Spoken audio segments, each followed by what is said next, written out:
Tempo da lupi in tutti i sensi. Di lupi se ne parla in particolar modo in Alpago, dove oggi nevicava e dove ci sono 70 allevatori di pecore. Nuove preoccupazioni ormai da 4 anni, perché in 4 anni e mezzo in Alpago i lupi hanno predato 750 pecore, che sono i nostri animali affettivi che da secoli pascolano i nostri territori e modellano i nostri prati. Quindi c'è una grande preoccupazione perché ormai i contadini terranno il prossimo anno le pecore in stalla, creando un danno grandissimo per il territorio della Conca dell'Alpago. Le predazioni si ripetono, tanto da scoraggiare dall'allevare pecore.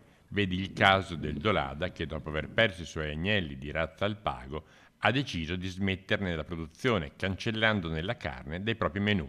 La preoccupazione è molta e si denuncia la mancanza di risposte, nonostante dal territorio le richieste di aiuto siano state più volte sollevate. L'altro giorno in un paese, in una frazione del mio paese, Funes, sono stati visti 12 lupi da un professionista alle ore 9 di sera, erano 12 lupi che ululavano, li vedi a Tambre, li vedi a San Martino, a Chiesa, a mezzogiorno, alla sera, quindi c'è preoccupazione per la gente perché dobbiamo mettere in sicurezza anche gli abitanti del territorio della Conca dell'Alpago.